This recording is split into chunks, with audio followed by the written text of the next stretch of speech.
Young children go through a period where they possess an intense desire for movement called the sensitive period for movement. They need space to explore and play. There are specific motor skills developed during each plane of development. If our little ones are constrained during that period when they are the most sensitive or likely to attain a skill, they might never develop it later. They should be allowed to do anything that doesn't hurt themselves or others. Freedom of movement lets the children fall in love with the world around them, develop a better understanding of the environment, and makes them more confident and independent.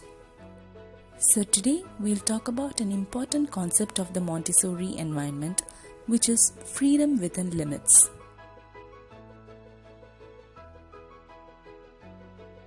As far as infants are concerned, avoid containing them in things that restrict their movement when they are awake and playing. They need to be moving those little arms and legs.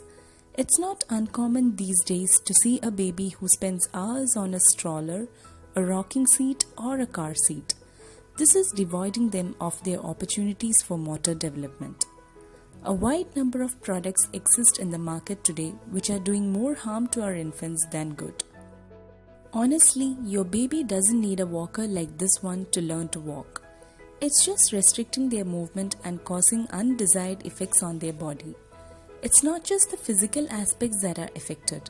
When we put our little ones in a position where they cannot release themselves from or move without the help of an adult, we are making them feel helpless and less confident.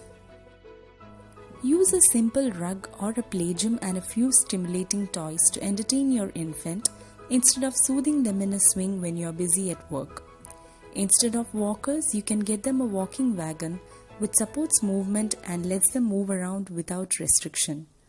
You can create spaces for your child inside the house where they can move about freely without the fear and frustration of being stopped by an adult. If you fear them knocking off things, move those for the time being to somewhere your toddler wouldn't reach.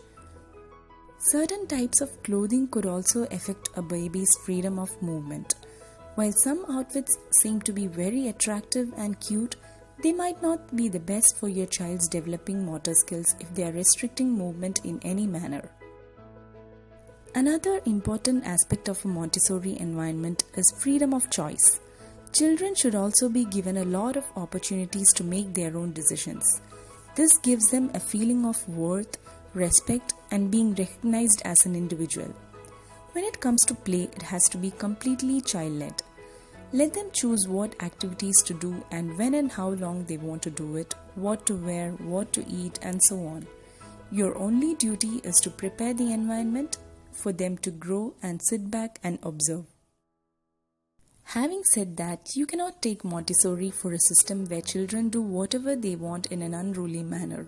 That's not the case.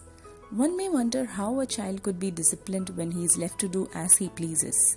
True discipline is something that should be self-acquired, and this comes when one is allowed liberty to move and work as he or she wants in a prepared environment, which is both safe and allowing risk-taking at the same time. The environment is very carefully organized so as to not waste their immense constructive energy in vague activities. They decide what they need to do, but you decide what they get to choose from. For example, if you want your child to eat something healthy and at the same time let them choose what they want to eat, give 2 or 3 options that are indeed nutritious and then let them decide. This way both you and the child will be happy. Decision making and risk taking have to be encouraged from a very early age. Another example could be choosing what to wear for the day. You can put 2 or 3 outfits out and let the child choose what he or she wants to wear. This way you're making sure that they are the decision makers and the decisions that they make are appropriate for the situation. Once your child makes a choice, respect their decision and stick to it. In a prepared environment, children learn without even realizing they are learning. The freedom in a Montessori environment is actually termed freedom within limits, and the ground rules are the limits. We'll talk about how to establish and walk on the ground rules to nurture self-discipline, and also how to prepare the environment to encourage maximum independence and freedom in the coming episodes. I hope you all enjoyed this video. If you did, please click the like button, and if you're new here, do subscribe to my channel.